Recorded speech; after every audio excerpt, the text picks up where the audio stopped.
The broadcast is now starting. All attendees are in listen-only mode. Well, hello, Women's Council. My name is Karen Bates, and I'm here this morning to share with you the secrets to finding hidden VA buyers. I want to thank Olivia for inviting me and Sherry Souza. I'm excited to be here today. I am broadcasting today from beautiful, sunny California, and it's been a great day here. So I hope you are experiencing beautiful weather across the U.S. I do want to let you know this is recorded for the for PMN members because they'll be able to have access to this. So I just want to let you know that we are recording this. I will make time for questions at the end. So please stay till the end and we'll get any questions that you have answered. So secrets to finding hidden VA buyers. What does that mean? Why is that even a topic? Well, here's what happened. First, I want to let you know everything I've learned, as you can see from this photo, at the expense of good fashion. So this is June 1989. I went off to boot camp, and this is my boot camp graduation. That's my dad. A little bright-eyed 19-year-old American, first-generation American, excited about joining the military. I became an air traffic controller, and it was a really cool job. In 1996, I was stationed in Pax River, and President Clinton came, and when you were in the control tower and you controlled Air Force One coming in, you got to go down and shake hands with the president. And I also met President Bush that way. It was really exciting. So when I got to Pax River, that was my second duty station. I arrived there in 1996. Well, I went on what's called house hunting leave, and I went to a condo and got an offer on a condo that was right outside the base. It was about a mile from there.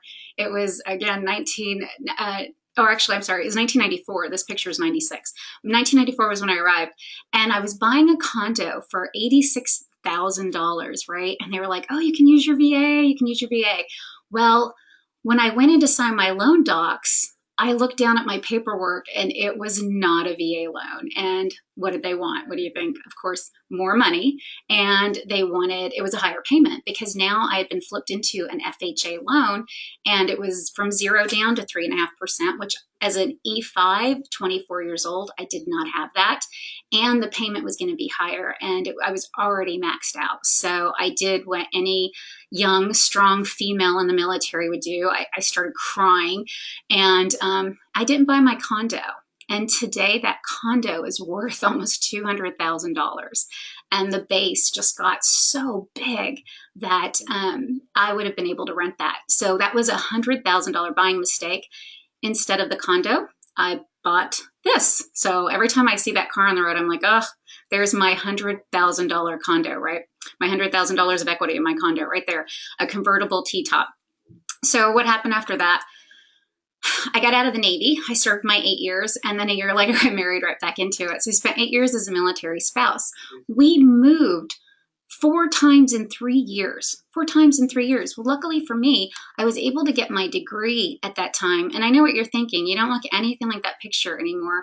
And don't you love being a woman? Side note, right? I have almost black curly hair, and now look, I can go blonde because that's like a California thing. So yeah, that was me in December 99, getting my degree in accounting. Too bad though, I hated taxes. And the reason I'm sharing all this with you is I landed in California, and I'm sure you'll find yourself somewhere in the story of how did I get into this industry? How did this VA buyer thing happen, right? I decided I didn't like taxes. I came into the industry, and that's when I found out that I had a $100,000 mistake by not buying that condo. I didn't understand how foreseeable it was that that condo was not VA approved. But that's okay. I was in California. Here we are just a couple years ago. And we bought a house after we got married with our VA, and we used that equity to buy a second home in California to raise our family. It's been an amazing, amazing transformation to go from missing out on a condo to buying our first home in 1998, and then to use that equity to purchase our family home in 2003 when we got to San Diego. So from that journey, I want to share with you everything that I'm going to share with you today. It comes from like battle wounds and from really understanding that journey, both from the veteran side and from the spouse side, and then now as a mortgage professional. So I didn't like doing taxes, and I came into the mortgage industry, and this was the first thing that I found out. First, I got to start with the basics here. The big problem with the VA, Socrates, I think it was Socrates says, the quality of your life will depend upon the quality of the questions you ask. And what I keep finding is, what is the real problem with VA? And is there a problem with it? Well, here's what I think the problem is, and I do believe there is a problem, but it's like, what is the core problem? And this is it. The VA guarantees the loan, but the banks actually loaned the money. What does that mean? That means that the Veterans Administration, they're not a bank, but they guarantee the loan up to 25%. Loans are made, though, by private lenders. That's your banks, those credit unions, mortgage bankers, and wholesale lenders, right? Wholesalers. The guarantee provides that protection for the lender, and that's why you get such great rates. And so that's how that works. So that's a great thing. But as you know, everything in life, even like beautiful sunshine days, I was just reordering covers for my patio furniture because it's a beautiful thing. It gives you vitamin D for your skin, but it also destroys my patio furniture, right? So what does that mean when it comes to our industry and how we find how we end up with hidden VA buyers? Well, the VA says, look, here's our guidelines for how you do these loans. And look at that. That book is really what it looks like. No, I'm kidding. It's actually, but it is 603 pages. And what the VA did is they are so pro homeownership. You would absolutely love the heart and the attitude of everybody who works at the regional loan centers for VA. They are amazing. I love them. We see them every year at the VA Lender Conference. And what they did is they created guidelines that wouldn't prohibit home ownership for veterans. That's an awesome thing. Here's the problem. We have the CFPB, we have non-discrimination laws and things like that. So what ends up happening is the lenders take this beautiful guidebook and they say, you know what? We have to be more restrictive because we need conformity. We can't have two veterans walking in and the underwriter saying, well, this one's good and this one's bad, because the VA says things like poor credit is not enough to deny a loan. And so, but they don't define poor. And so you can't leave it that subjective. So I love the heart and the spirit of the Veterans Administration. But when it comes into the actual work of lenders, that's where you see that you have to really take a look at what each lender is looking at. So here's some of the areas that happens. Lenders are more restrictive when it comes to a minimum credit score. If you should actually pull out a pen and paper, because there's gonna be some myths later, and I can send everything. I can send you a copy of this PowerPoint. I'll show you how to request it at the end, and also some other things I'm going to show you. I'll make a little list of things that if you want to email me for them, I absolutely can send those to you. But here's my first question. What is the minimum credit score that you've heard that VA can go to?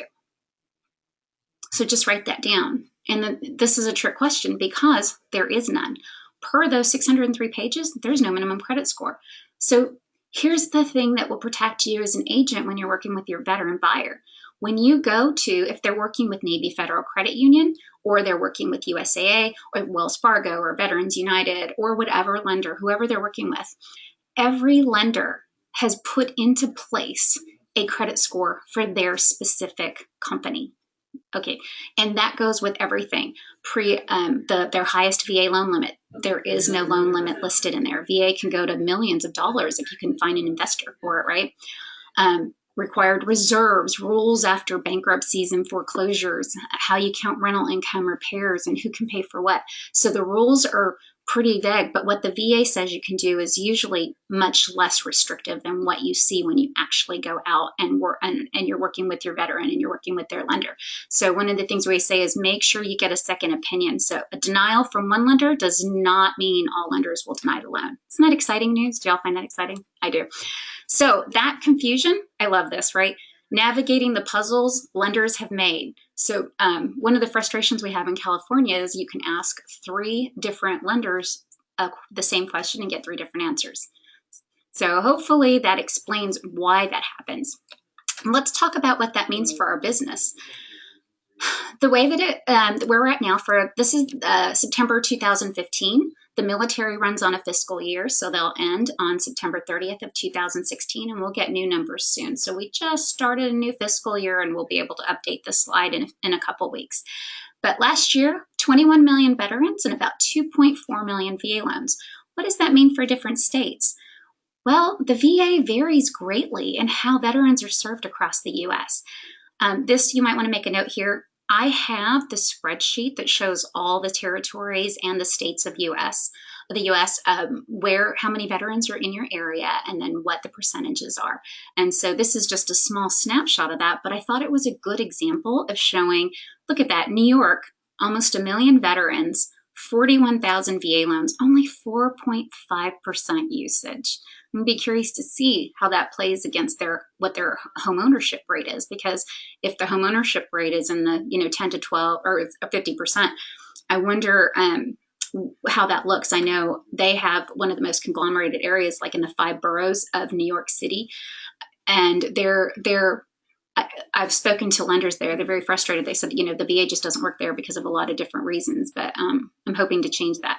Pennsylvania is at 6.2%. California is the state I'm working on. We do loans all across California, and my goal is to take this seminar and to show that the veterans are out there and how can we help them. Now, here's what I believe, and this is what I know. We go to write those offers, right? And if the veteran doesn't get the property because they didn't offer enough or they just want to put a low offer in, that's business. But if they don't get it because the listing agent says, no, I'm never touching a VA, then that's the transformation that I want to make across America. Okay, you can look at those other numbers. Again, I have those sheets if you want those. All right, so let's find those hidden VA buyers. Here's my scenario number 1. Roberta came to us back in 2010. And I know short sales and things like that aren't necessarily what the market's going, but this includes bankruptcies. And so what I do know is that many of our military are single family or single parents, and there are a high rate of divorce. So the bankruptcy goes along with that a lot of the time. So Roberta came back to us in 2010. She had a short sale. The short sale stemmed from, 1, the market, but 2, through a divorce. And she was a single mom. Well, an agent came through our seminar, like all things VA, back in 2012 in the summer, and heard that you only needed 2 years from a short sale to get a home. So if Roberta was your friend and had come to you in the summer of 2012, and remember her short sale closed, was final on October 20th of 2010, what advice would you have for her? And so this is where we go into bad things happen to good people. Here's how the VA looks at this. They say second chances are possible, and the VA loan is the most forgiving program out on the market. I love it. So here's what VA says about short sales. Nothing. Isn't that helpful? You're like, thank you, Karen, for sharing that, right? No, but VA says there's no VA rule for short sales, but most lenders treat short sales like a foreclosure. So again, the lender put the overlay on and said, look, the VA doesn't say anything about this, so we're just going to lump them with our foreclosure. Well, what does the foreclosure say? Foreclosure says, see, bankruptcy. Okay, so let's get to bankruptcy. And this is why this all stems together, right? Bankruptcy says, disregard a bankruptcy discharged more than 2 years and the borrower has reestablished credit. And so I love words, so I like to look up the words, and I'm like, what does disregard mean? Ignore, overlook, pay no attention to. Again, I love the VA because they're like, you know what, just disregard it. Lenders don't necessarily feel that way when they're about to write a check to you for $400,000, and I can't blame them.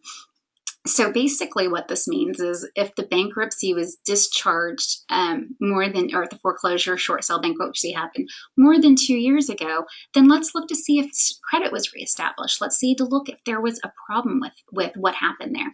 And again, this was circumstances due to divorce and then the market with the short sale. So if a bankruptcy was discharged within the last 1 to 2 years, it is probably not possible. That period, we've seen a couple get through because of really unusual circumstances, but normally, even though it says that in the VA guideline, I normally don't see that play out in the market. But again, there are always exceptions to how that's handled. I have seen 1 or 2 done, and we've done about 1,000 VA loans in the last 7 years. So I have a lot of data to pull that from.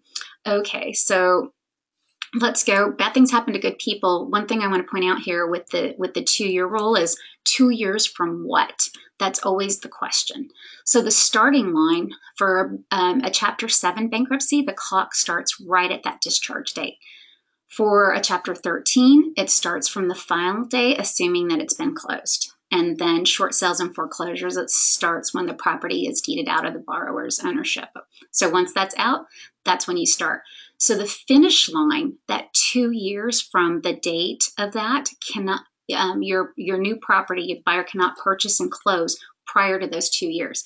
And again, this is something that some lenders say they can't even write an offer until those 2 years are complete, like you're 2 years from that date. The way that we work it is they can't close prior to that.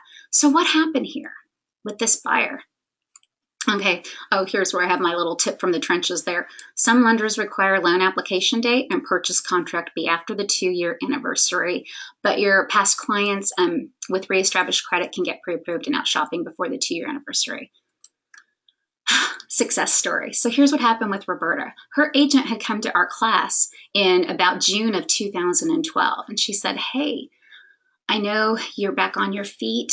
I know you and your daughter are renting, but I just found out that since your short sale was in 2010, you should be eligible to purchase. Well, she came to us, we got her pre-approved, and she was in contract on August 28th with a long contract, right? She closed on October 23rd, 2012. $322,000 purchase and 0 down. Isn't that exciting? The only reason she bought was because her agent, who was a friend, knew that she was a vet and she only needed to wait those 2 years from that short sale. And the best part of that is she was so excited because she and her daughter got to spend the holidays in their new home. And after the couple of years that she had, that was like, you know, when you wrap up the year and it just feels good and you know that next year's going to start really well. And those are the stories that, like, okay, I won't get teared up, but those are really the stories that touch my heart. So hidden VA buyer number 1. Who do you know who's had a short sale or a foreclosure? And again, I know that's not as big of the market now, but what about a bankruptcy in the past? Are they considering buying again? And if they're not, if they're a vet, why not? So that's your hidden VA buyer 1. And so hopefully when you look through your database, that'll help you out thinking about who do I know who. And again, veterans can be nurses and dentists and on the police force. They may not be thinking of their VA because if they were like me, I served 8 years. I got out in 97. And so it's been, 20 years now. A lot of times I'm still in the industry and still serving veterans, but if you've moved back home and you haven't been affiliated with the military, it might not be the first thing that come to mind. Also, we get a lot of bad information. I was told when I checked out of my command, I saw a friend later and they said, are you buying a home? And I said, I'm not sure yet. And this was after I was out. And they said, oh, did you go pick up your VA certificate of eligibility? I'm like, no, was I supposed to? And they're like, oh, I think you lost your eligibility because you didn't pick that up on the way out when you checked out of your command. And so, you know, I can tell you for probably a year or two, I believed that until I found out later that that wasn't the case. But just little stuff like that really is like the plague of bad information in the military. All right. And I think the internet will help with that some now. I could just have gone online now, right? Here's scenario number 2. And like I said, I'll be asking questions at the end, but I'm just going to look and see, make sure. Yeah, I don't see any questions so far. That's good. Scenario number 2. This is Leo. Leo's one of my favorite people on the planet. And Leo and his wife have a house that's on a very, very busy road. Do you guys know the ones where the homes are along and there's like the double yellow line and the speed limit's 45 miles an hour and you're like, how the heck do these guys get out of their house? Well, Leo had teenage kids that were driving and he was really concerned about them getting out of the house. The other thing is he'd lived in that house for quite a while. Purchased in 2005, so that was when the bubble. So he at the time he was upside down by over $100,000, and to rent it, he was going to cash flow at a negative $500 a month. But the house was just too small for his family. It was him and his wife and the 2 kids. So what would you tell Leo? What would you tell this buyer? The house is 1,332 square feet, a 3-bedroom, 1 bathroom, and 1 teenage boy, 1 teenage girl, and then the husband and wife. And this was their scenario when they came to us. So what would you tell this buyer? Because there's a lot of rules about, oops, sorry about that. Well, let's look at rental income first, right before we answer that question.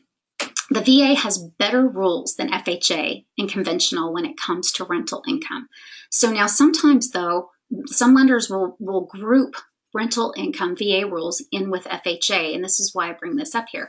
Rental income on a property that you're vacating can count for the VA, which is great news. Even if it's upside down, even if you're going to negative cash flow, you just need to make sense that the owner, that it's going to be owner occupied and not a buy and bill. So basically, because he is upside down, if he were buying a home next door and he's going to have those same issues and it's the same square footage and bathrooms and bedrooms, doesn't really make sense. But the home he was purchasing was about 3 miles away, the way the crows fly, and it was a 5-bedroom house, and it was on a small, quiet road with cul-de-sac. So even if you have no landlord experience, you can take into that count that rental income. Rental income also, I just want to cover this here, from a unit and a multi-unit. If a veteran's buying the units with multi-units, you can count it if the borrower has a history of property management, but it won't count if they don't have property management experience. Now, I have seen where the VA says if they get a property manager, sometimes they can make an exception. That one's really tough, so definitely get that approved before you put anybody into contract with that in mind.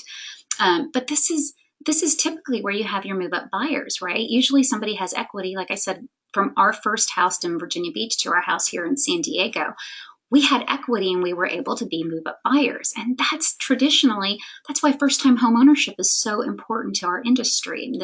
I know I don't have to share the importance of that with you all because you know, but move-up buyers are ideal candidates. And normally they need a down payment, but here you have a potential move-up buyer and a veteran with no need for a down payment on their new home, and they can count the rent from their old place. And so this is one that gets missed quite a bit. And what happened, the other scenario that we see in this is we get a lot of young military, and you'll see that near your bases. The military, they're staying at bases 2 or 3 tours, or they'll leave and they'll come back. Well, if you're 25 years old and you buy your first condo and it's a 2-bedroom, 2-bath condo, and now you still are living in that condo because it's upside down, but now you're married with 1 child and 1 on the way, you need to get out of that place, right? But if you're not cash flowing and you don't have equity, we see a lot where our clients will leave that place behind, take a little bit of a loss on the negative rental, and go move into a beautiful home for their family that supports where their family is. All right, so that's rental income.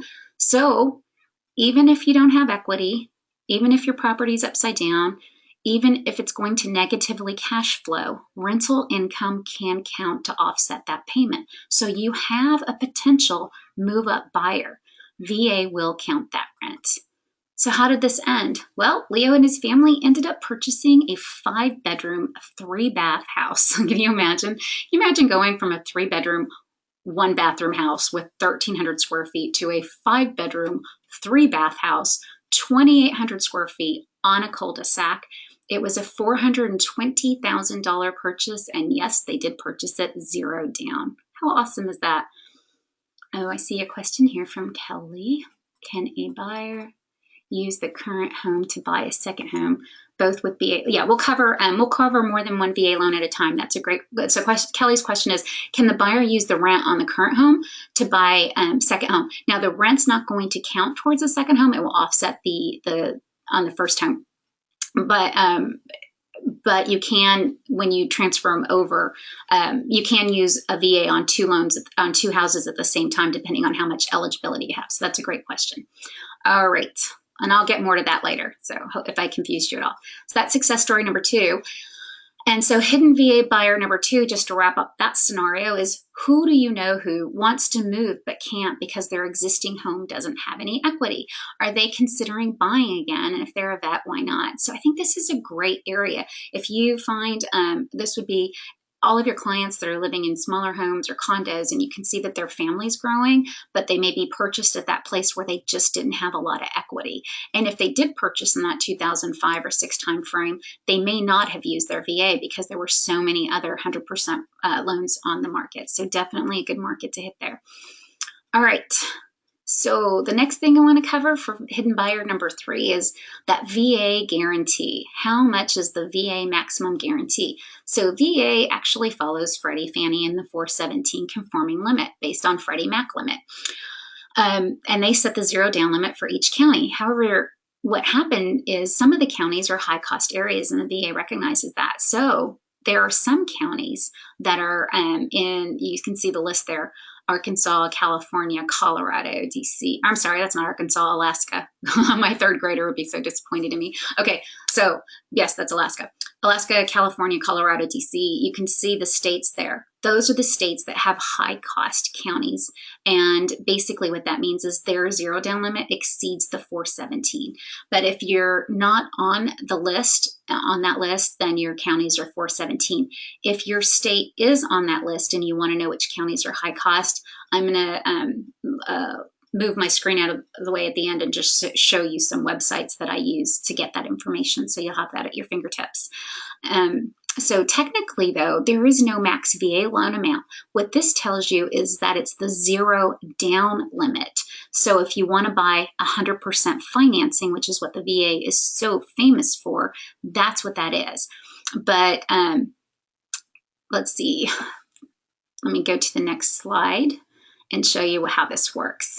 Okay, 417 is normally the county limit. 0 down payment is required to the county limit, unless it's higher. Again, if it's 625,000, then the 0 would be to 625.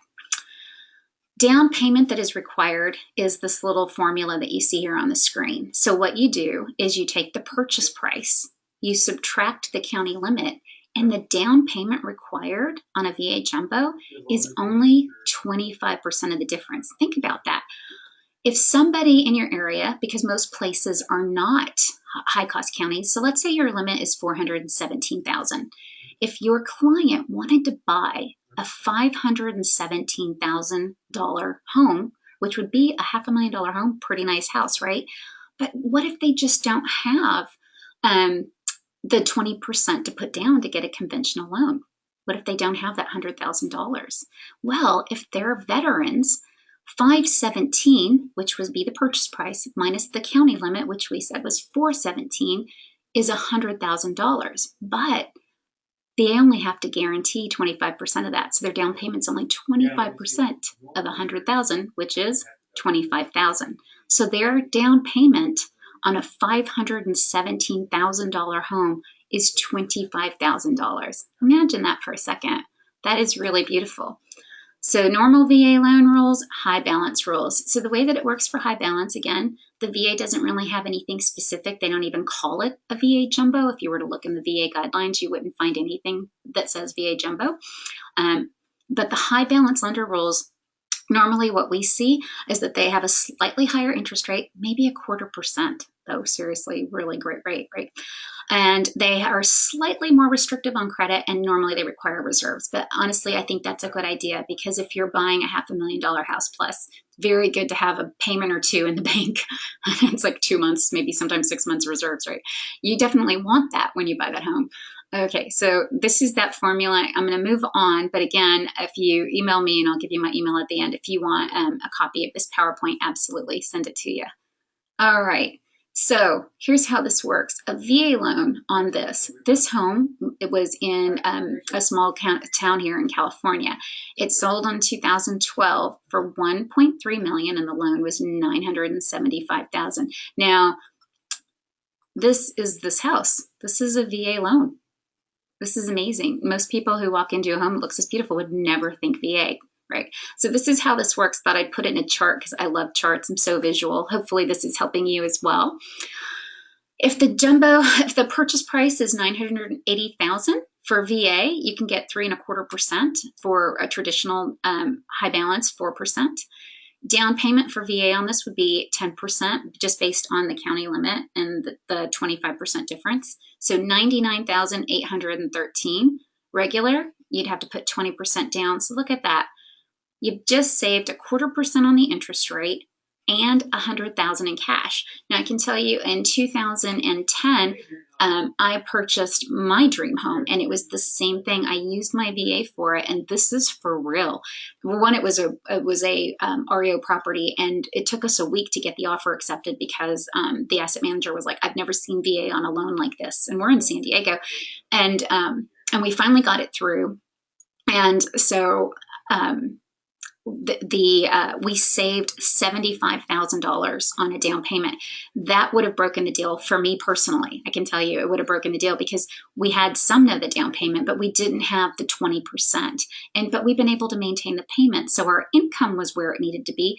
But daggone, I mean, it could be pretty hard to save up $200,000 to buy your home, even if you can't afford but maybe you can afford a $4,800 payment, right?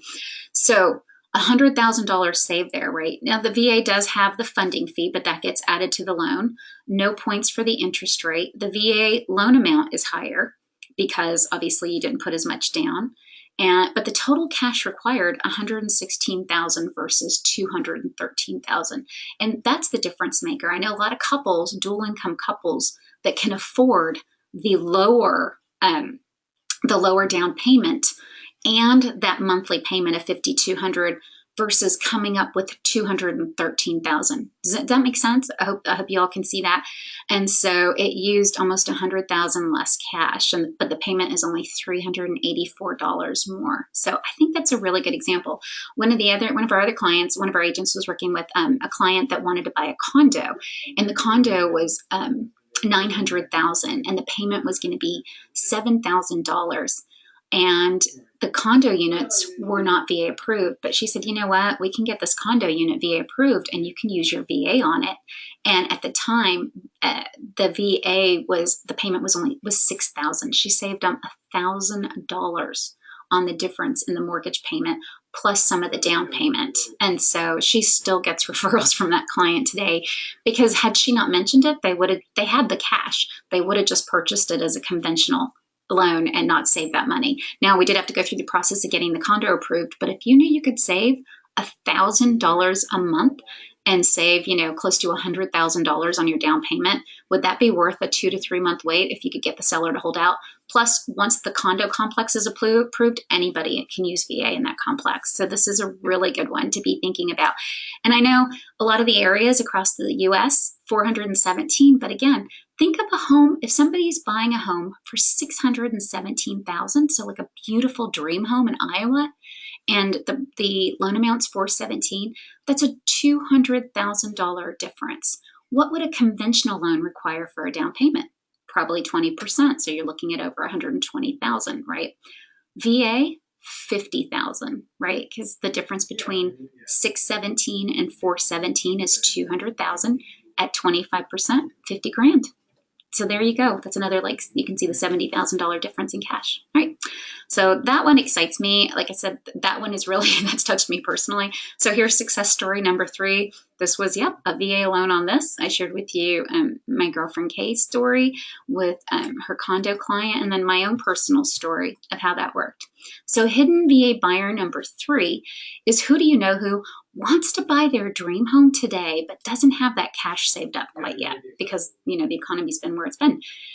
Did they know that they could put 20% or less than 20% down if they're a vet? So definitely be asking that question. I couldn't end this webinar without bringing up my point of angst between VA and FHA. So I just want to show it in a graph because I think that's most helpful. VA versus FHA. I've run into some areas where it's like, we're not really familiar with VA and the appraisals and this and that and all these things with VA that's wrong with it, but it's really not. VA's cleaned up everything. We are pre-approval to clear to close 21 days every time, and then we're just waiting to close. And that's in California when we have the pest inspections out here, and it doesn't always have to cost the seller more money. There's a lot of ways to get around that. It's such a great program, and it's such a great benefit that our veterans have earned. So VA versus FHA, this is just what it looks like in real dollars, and I love this chart. So you can get a 10% lower payment for the same purchase price. So let's take a look at this. $400,000 purchase, same interest rate, 0 down for VA. Now FHA, you're going to put 3.5% down, so you're looking at $14,000. The upfront fee on the left, you have the funding fee. On the right, you have the upfront mortgage insurance premium. That's what those dollar amounts come out to. Just hopefully, just just trust the math on there if you want to play it with your calculator. So mortgage insurance, recurring monthly mortgage insurance, VA 0, love it, best deal ever. FHA 0.85, that's $271 every single month, right? That's not going into equity, not paying down the balance. So the loan amount for VA is $408,000. The loan amount for FHA is $392. But look at that payment. The VA buyer saves almost $200 every single month over an FHA loan. And that's how much of a difference it makes at $400,000. If you're higher, even more. Here's another way to look at it. This is the same graphic, but with just a different perspective. You could buy, as a veteran, a 10% more expensive home. Now tell me that's not a good deal to have in your back pocket. You're working with the veteran or somebody who's going FHA instead of VA, and all of a sudden you're like, hey, you know, if you use your VA, you can buy a $40,000 more home. So instead of writing an offer at $400,000 and being stuck on that, wouldn't you love to have that little bit of negotiating room when you go to write that offer? Like, hey, we have some space in here to do this. So $440,000 versus $400,000, same interest rate. Again, with the down payment 0 and the 3.5 FHA, upfront funding fee, upfront mortgage insurance premium. There's the difference there. Mortgage insurance loan amount. The VA loan amount's $450,000. The FHA loan amount $392, and yet look at those payments: $2,679 versus $2,638. Nearly the same payment, but a $40,000 nicer home. So if you ever hear anybody say FHA is just the same and it's no big deal, that breaks my heart. Hopefully you'll be there to go, no, let me show you this chart. Let me show you this chart. All right. So we're rounding the corner to the finals of this. We looked at 3 hidden VA buyers. We looked at the difference between FHA and VA.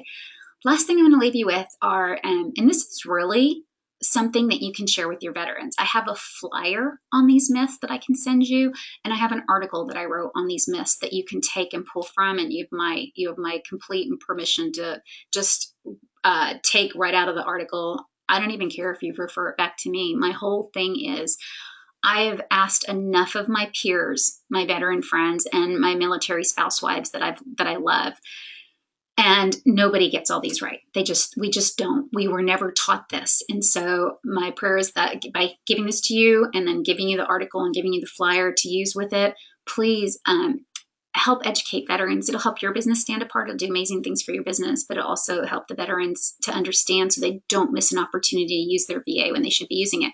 So let's take a look at these. Myth to reality. So if you have that paper and pen out, let's just take a look at these. And I'm going to be looking this way because I like my big screen better. I'm getting older. All right. Number 1, my VA loan eligibility expires. True or false? So what do you think that one is? And I think the best way to go through this is, I'll give you a second to answer it, but it's false. The VA loan eligibility does not expire. In fact, we had a client, the oldest clients we worked with as a gentleman who was 86 years old. And yes, he did get a 30-year fixed because you don't have age discrimination. And unfortunately, he did pass away 2 years later. But he and his bride used their VA the first time, got her into a secure house with them. And this was a while ago. But that it never expires. No matter how long you've had it, even if you didn't pick up your certificate on the way out, you still have it. Okay, so that one's false. Number 2, the VA can only be used once. What do you think on that one? I've heard that before. That is also false. The VA can be used over and over again. Now, this is different, Kelly, than what you were speaking on partial eligibility. The VA can be used over and over again. And we've had clients use it as many as 5 times that I've seen personally. So I don't know what the record is, but that's our record. Number 3, the VA is only for first-time home buyers. That's false. So like for us, we used it for our first home. Our second home we bought in 2003, and we used our down payment from our first home for that one. And then our third home, we used our VA again. And so, one, yes, you can use it over again, but absolutely no. It can be your third home, your fifth home, your eighth home. And I do hear a lot of my friends say, well, I'm going to save it because it's a first time home buyer program. That's not true. You can actually use it, whether, like, again, your third home or fifth home. All right, true or false? Qualification standards are harder. That is a big fat false. I'm just going to share that one with you. And remember, we talked about the VA Lender's Guidebook, the core of all the greatness of VA and all the problems with VA, right? And so the VA standards are absolutely not harder. They don't even have a credit score, but the different lenders do. And let me just say something. I say this as I'm super involved in my industry. I love my peer group. I'm all about collaboration, not competition. I'm the president-elect for the state mortgage professionals because I love working with my peers. But I do find a lot of them that don't know because they've always worked as a direct lender and they weren't brokering before. And what they didn't realize is that there's this VA Lender's Handbook and then there's their bank's VA Lender Handbook. And they'll swear to me up and down, Karen, we don't have any overlays. And my first question is, what's your credit score? Oh, we go all the way down to a 620. And then what's my response? You guessed it. I love you, but that's an overlay. And so what I want to share with you is here's the link to the VA Lender's Guidebook. Just go take a look at it. Make sure you read chapter 4. It's got a lot of things that you should know in there. And then know what you don't know. And that way, if you need to refer out a client because your bank's VA lender guidelines aren't where they need to be for you to serve that veteran, don't be selfish. Send them to somebody who can do it, who has a little bit looser guidelines, maybe looking at that rental income. If your lender groups VA with FHA and says that if the house is upside down, not happening, we're not counting that rental income, then I think it's our duty to know that so that it's our fiduciary responsibility, right? And the thing is, everybody, there's enough business out there for all of us. And so just really making sure veterans are served is my number one priority. All right, so qualification standards are not harder. Number 5, you can only have one VA loan at a time. And this is what Kelly was referring to, and this is called partial eligibility. And the way that it works is think of a jar of coins, and your jar of coins is your whole eligibility for VA, right? That guarantee, like your guarantee. And when you buy your first home, we have a lot of clients that purchase in a little area just north of San Diego called 29 Palms. Well, the homes there, the max conforming limit right now, the 0 down up there is the 417. Well, a lot of the homes there are half that price. So when they go to buy a home in that area, they only use a little less than 50% of their eligibility. And then when they move to San Diego, they get bonus eligibility because now they're in a high cost area. So they absolutely end up sometimes with 2 VA loans. That's called partial eligibility. It's just math. It's a formula. I won't get into the details of it more than that. But just know that that exists because that's a really important aspect of VA. Number 6, after a VA foreclosure, you can never use it again. No, VA foreclosures are in that bank of partial eligibility. The way that the VA works is they don't call that money due. So if you've had a VA foreclosure and you lost some of your eligibility, just as if you had another home on that, you can use your remaining eligibility and get into VA again. Yeah, like I said, they are so pro-veterans. They know that bad things happen to good people. They are here to get you into a home and to get your veterans into a home. They're definitely pro-veteran and nicest people in the world. In fact, one of the charts that I have for you, the High County areas, on the side of it, you'll see different cities like Denver or Phoenix that will tell you where your regional loan center is. There's 9 across the states, and each the 9 handle all the areas of US, and you can figure out which regional loan center you fall into so that you'll know who to call if you have a question. All right. Or to make a complaint. Number 7, the program is only for veterans, not active duty. This one really is interesting, but I have a lot of friends who are active duty and go, oh, no, that's just for veterans. And you don't consider yourself a veteran until you get out, but that's not true. You can use it while you're in, after you're out. Yeah, you don't have to retire to use it. If you have your service award, your certificate, you're good. VAs don't work on foreclosures or short sales. I covered that one in depth. My current home is upside down, so I can't move up. You guys know the story on that. A VA offer, we're on number 10, will always cost the seller more money. This is not true. You can absolutely structure it where the lender can pick up some of those costs. Now, there are costs that the veteran is not allowed to pay. We're still working on those to get those. They were put into place with a good reason. Just like the VA Lender's Guidebook being vague, there's a good reason behind it. It was to protect the veteran from gouging. What's ended up happening, though, is those costs just don't go away because the veteran can't pay for it. And so what you see is that it sometimes puts them at a disadvantage when they go to make an offer. Because interest rates are so low, they can take a little bit higher interest rate and build that cost into their own loan, which is so they end up paying for it anyway. So we're working on that one and just showing the numbers and showing the logic behind it. And again, it's not tragic. It's where we're at right now, and it's still an amazing program, but it absolutely does not have to cost the seller more money. And because I think the phrase I've heard is mandatory seller costs or seller mandatory fees, and I just want that phrase to get taken out of everybody's vocabulary. There's no such thing. It's a bias and a myth. Number 11, a buyer going with 100% financing must be broke. Now that is not true, but think about the difference if you're buying that $517,000 home. If you have $100,000 in the bank and you're getting ready to get into a mortgage that's, $3,000 a month, would you rather put $25,000 down and use your VA and keep $75,000 in the bank because cash is king and it gives you a lot of flexibility? Or would you rather have that money tied up in equity? So I personally know so many veterans who've gone out and they go work for the government, or there's like veterans business owners organizations. There's a lot of business owners, but definitely not the case. All right, number 12, it takes longer to close a VA loan. And as I shared earlier, and this isn't just for our company, I know so many lenders that we all go from pre-approval to that clear to close in 21 days. And it's just managing, getting the appraisal ordered right when you get in contract and managing all that process. So definitely not a problem. So if you were paying attention, you may have noticed that all of these are false. So that's how that goes. And again, I have an article that I wrote about, this is 12 myths, but I have an article for the 10 most solid myths that we get, and I'll show you the flyer in just a few minutes. All right, so my goal, share with veterans what they're not hearing anywhere else. The information that I just provided to you, how long do you think it would take for a veteran to find that on the internet? Probably forever, because it's not really there. It's not written that way. It's not written in a way where they know. Remember, the quality of the quality of your life depends on the quality of the questions you get. Would you even know if somebody told you that rental income doesn't count if your house is upside down?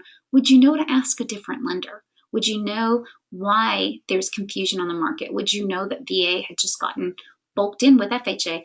If you're a veteran buyer and you're new to real estate, would you even know really the difference between FHA guidelines and VA guidelines? I remember when I first heard the term underwriter when it came to insurance, I'm like, what does an underwriter do? My girlfriend graduated from college and she was going to be an underwriter. And I was thinking, what does that mean? Right? Like, what does that mean? I had no idea. So you think about like in your early 20s, late teens, when you start hearing these words, they don't mean anything to you. And some of the veterans who are buying are in their early 20s. I think our youngest one had just turned 20. So share with them what they're not hearing anywhere else. And look at that, because there's over 20 million results. So the question to ask is, who do you know who? Who do I know who is in a home that's upside down, or who is ready to buy their dream home but doesn't have the down payment? That could be a veteran, or who's had a bankruptcy or something tragic from divorce or single parenting that would love to be in their own home for the holidays this year. All right, the last thing I wanted to share with you is, so I've had my mortgage company, Military Home Loans, since 2012 and been a part of Women's Council, love it. If you loved this webinar, my whole goal is to teach and train and educate. We only do loans in California, so I'm here to provide information. The transformation I made when I started the company, I called it Military Home Loans, but when I got out there, I started going to all these events, so 15 events per week, and I was getting about 15 leads per month. I was making about $250,000 in revenue because I was closing some good deals, but I said yes to up to 10 types of loans, and I was working all kinds of crazy hours and weekends. The reason I share this with you is when I understood how amazing the VA was. And even though my company was named that, when I got smarter about putting veterans and realtors who wanted to work with veterans into my database, here's what happened. So I told you I've been in business for 12 years. This was the first 3 years. The next 2 years, I started creating these training courses when I understood the difference between conventional and VA and FHA and VA. When I learned that I'd had a six-figure home buying mistake and bought that stinking Camaro, still makes my stomach drop. When that happened, I transformed my business by going out and educating veterans and agents. And so the last 7 years, what that's done for me and for my business, and what I love is, if you're watching me right now, you don't recognize me unless you're Kelly, because she moved to Texas from California and she knows me. But I'm not a celebrity lender. I didn't grow my business by 4,000% in the last 6 years. I didn't. What are some other things? I always feel like I go to these seminars and watch these gurus and I'm like, yay for you. What about the rest of us? I'm a mom and a wife, and I'm trying to get my to-do list done. I'm still trying to clean out my email, and I, like everybody else is saving. It feels like everybody else is. I'm being left in the dust. I have an app. I'm still not quite sure how to use it. These are the problems that I have. So the last 7 years, though, from teaching classes, such a dork, right? So these last 7 years from teaching classes, what happened was, is I started doing 15 events a year, and now I've gotten 40 to 70 inbound leads every single month since January 2009. And I did that because I really was intentional for 2 years about building my database. That database that I'm like, oh my gosh, if you don't have a database, you just have a hobby. And I know I'm preaching to the choir because Women's Council, you guys are amazing. So, but I just want to share with you when I really was intentional about serving the veteran community, and 40 to 70 leads every single month. And even better, my revenue went up to $1 million plus a year, because when you do one type of thing and you're known for that, all of that stuff that's distraction and noise, like, sure, I have to get an app put in place and I have to keep up with technology, but the core of what I do is the core of what I do. And what I'm known for is VA. And look how that works. 92% of our loans are VA. And I can tell you, one of the hardest things about growing a team around me was training everyone else, because nobody on my team, because they're being paid by the hour, they're not staying up till 2 a.m. like I am, learning the guidelines and figuring things out. They're only working during certain hours. And so how do I make an amazing team that can support my vision, was by making us all experts at one. When you do 92% of the same type of thing, wow, that really did amazing things for our business. And so that helped me set my hours. Now, I know I say no weekends, but I'm a bank, so my bank's only open, I know, like, for a realtor, some of my realtors take off like Tuesday, Wednesday. But basically what it helped me to do was just work 5 days a week and take 2 days off. And so that's how it turned my business around. And it was just this, I've been teaching the same information now for about 9 years. And it just never gets old, and we always have more fun new stories. So this is who we are, Military Home Loans. Karen at Mill-Loans, that's my email. So if you have any questions, just write me. Like I said, I only do loans in California, but I'm certainly available to help. And Mill-Loans is our website. We have an amazing resource center on there. So if you're looking for articles and places to send veterans for information, absolutely, please feel free to send them. There's a bunch of great information there. And what I wanted to show you was this spreadsheet here. So here you go. Here's Delaware at 32.5%. If you look at this, this is where I have all 50 states. If you want a copy of that, just let me know. I can send that to you. This is the article that I wrote, The Truth About VA Loan Myths. So if you want a copy of that, it gives you some information about where I get my data from. The VA Myth Epidemic, that will cover what happened with the VA Lender's Guide versus Lender's Overlays. So there's your myths, and then there's more. See, look, you still can get a hold of me at the same place. And then the last thing I wanted to, if you want a look at the 10 myths, I don't have the actual flyer up, but there's these other places. Here's loanlimits.org, you can see, and also like military.com has the high-cost counties, and this one has the regional loan centers on it. So if you Google that, you can find it. But if you have any questions, you have trouble finding it, just let me know. And if you want a copy of our beautiful 10 myth flyers to use as a template. Okay, so let me see, are there any other questions? It looks like we have about 5 minutes for questions. So that always takes longer than I think. Let's see. All right, I am not seeing any questions pop up. So I'm gonna just give it a minute and see how everybody's doing. Thank you all for being with me today. It's been fun, and that's about it for the information I want to share. You're welcome, Callie. Thank you for the sweet feedback. She said it was amazing. So I think that's about it. I'm gonna sit here and stare at the camera all funny. Hi guys. See, get a new drink cup. Give me my mountain, or business mountain. All right.